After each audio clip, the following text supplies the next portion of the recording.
देश नीति, केवल सच्ची और पक्की खबरें। देश नीति में दोस्तों आपका स्वागत है। मैं हूं आपके साथ राशिद जहीर। बाबरी मस्जिद के विध्वंस कांड में कुछ साल पहले मैं टीवी देख रहा था, तो उसके अंदर ये अडवाणी साहब, मुरली मनोहर जोशी और वो जो मध्य प्रदेश की लेडी नेता हैं उमा भारती और ये बाकी तमाम जितने भी लोग थे, कटियार वगैरह, इनके बारे में टीवी दिखा रहा था। मुरली मनोहर जोशी बरी, मतलब मोहर लग रही थी, बरी।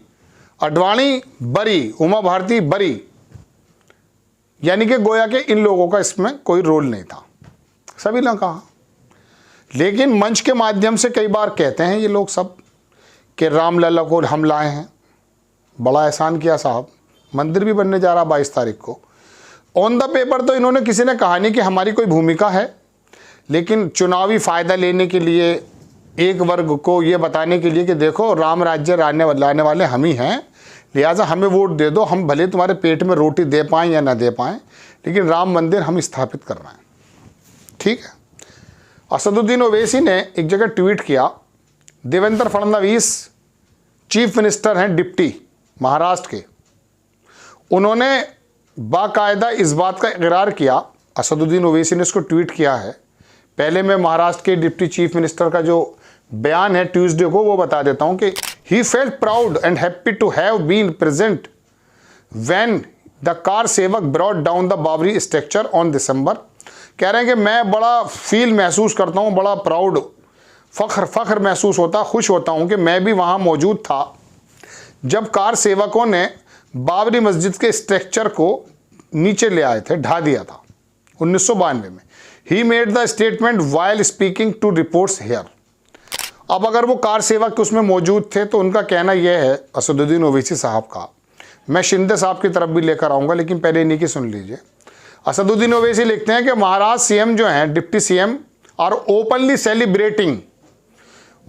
सेलिब्रेट कर रहे हैं क्रिमिनल एक्ट्स को और इंसाइट और लोगों को कमिट, मतलब क्राइम के लिए उकसावा दे रहे हैं कि this is the direct result of the civil and criminal Babri judgments. उनका कहना है कि ये पूरा का पूरा सिविल और क्रिमिनल जो बाबरी जजमेंट्स था उसका बिल्कुल वायलेशन है। The judgment may have emboldened such acts, men who have taken a constitutional oath feel no shame in targeting Muslim place of worship. एक ऐसा व्यक्ति जिसने शपथ ली है संविधान की, उसको बिल्कुल भी एहसास या पछतावा नहीं है कि उसने जो है मुस्लिम प्लेस ऑफ वर्शिप यानी कि उस वो एक्ट का उल्लंघन किया, और वो संवैधानिक पद पे बड़ा फख्र से कह रहा है कि अरे साहब मैं भी मौजूद था, या मैं भी था उन कार सेवकों में, और संविधान की शपथ ली है कि मैं संविधान की शपथ लेकर कहता हूं कि मैं निर्वहन करूंगा।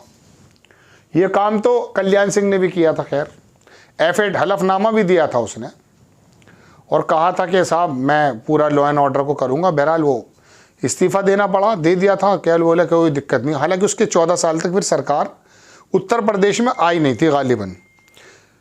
ऐसे लोगों का मोरल भी था कि बाबरी मस्जिद शहीद करने का दावा ठोकने वाला कल्याण सिंह ये कहता था जो कहा सो किया, सरकार भी छोड़ दी। उसके बाद 14 साल या 13 साल तक गालिबन सरकार लाई नहीं गई, और 2, 3, 6, 7, 8 जगह सरकार गिरी भी गई थी, ऐसा मुझे याद पड़ता है, मुझे एग्जैक्टली याद नहीं है।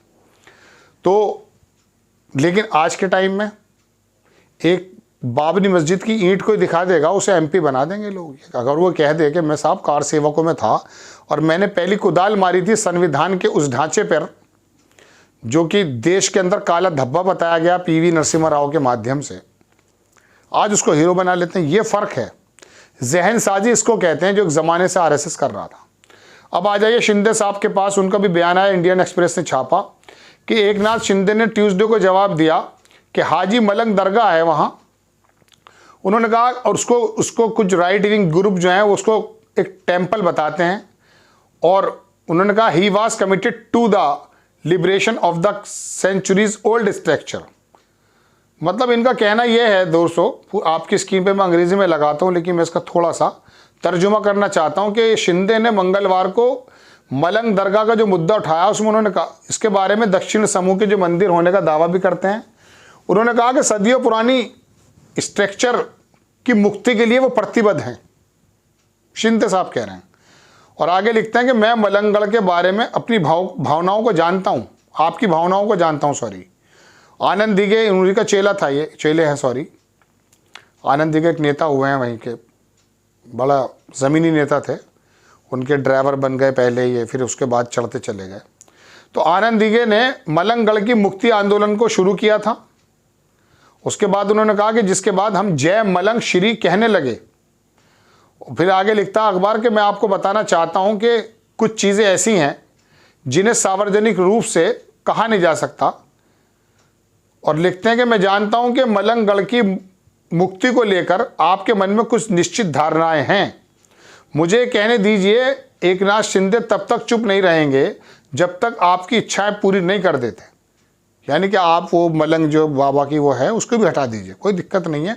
वो उत्तर प्रदेश उसमें उत्तराखंड में तो धामी साहब पता नहीं कितनी चीज़ों को हटा चुके हैं। शिंदे ने ठाणे जिले में एक धार्मिक सभा मलंगगढ़ हरिनाम महोत्सव को संबोधित करते हुए ये बात कही। अब एक तो चीफ मिनिस्टर मौजूदा भी बात कह रहा है कि मैं आपकी भावनाओं को जानता हूँ और मैं प्रतिबद्ध हूँ, हटा दूंगा जिस दिन भी मूड होगा, ऐसा इंटेंशन है। और डिप्टी सीएम कह रहे हैं कि मैं बड़ा प्राउड फील करता हूँ साहब कि मैं कार सेवकों में शामिल था, उस जगह मौजूद था। तो खुल के क्यों नहीं कह देते कि बाबरी मस्जिद तोड़ने में मैं शामिल था। फिर कह दीजिए कि संविधान की जो मैंने ये ली है कि समरसता, आपस का भाईचारा, मैं अपनी ज़बान में कह रहा हूँ, इसको मैं कायम रखने की कोशिश करूँगा। कह दीजिए कि वो झूठ शपथ है। लेकिन ये झूठ, ये ढिठाई और ये बेशर्माई इन नेताओं ने नहीं किया। इन नेताओं को दरअसल वैक्यूम मिला है आपके अंदर से, मेरे अंदर से। एक समूह जब खुश होकर इन्हीं बातों के लिए वोट दे रहा है, तो अब बताइए फिर नेता करेगा क्या? भाई प्रोडक्ट तो वही बेचेगा ना जो आपको पसंद है। एक साहब से मैंने पूछा किसी ज़माने में कि टीवी पर जो ये दिखाते हो आप तांत्रिक वांत्रिक, कह रहे लोग पसंद करते हैं ना, अंधविश्वासी हैं, उल्लू हैं, बेवकूफ़ हैं, इसलिए चलाते हैं। टीआरपी मिलती है उसके अंदर आपको। टीआरपी चूँकि समाज ही है ना। कई बार मुझे लगा बहुत सारी फूहड़ फिल्में बड़ी चल जाती हैं, लगा समाज में एक तबका ऐसा है। एक बार रजत शर्मा के प्रोग्राम में वो दो लड़कियां आई थी, संभावना सेठ और राखी सावंत। वो किस नज़र से लोगों ने देखा ये तो आप भी जानते, लेकिन उस लड़की ने, राखी सावंत ने, एक बात रजत शर्मा से कही कि आप रात को चुपचाप देखते हो वो तमाम चीज़ें जिसके बारे में आप कोट पैंट, ये मैं अपनी शब्द से कह रहा हूँ, दिन में तो आप जेंटलमैन बन जाते हो। एक बार मैं किसी ज़माने में जब टीवी पत्रकारिता के लिए भटक रहा था, तो मैं एक स्टूडियो के बाहर गया तो एक साहब मुझे मिले वहाँ। मैंने कहा साहब मैं अभी काम करना चाहता हूँ। बोले यदि आप लड़की हैं तो शारीरिक उत्पीड़न के लिए तैयार रहिए, और यदि आप लड़के हैं तो मानसिक उत्पीड़न के लिए तैयार रहिए, यू आर मोस्ट वेलकम।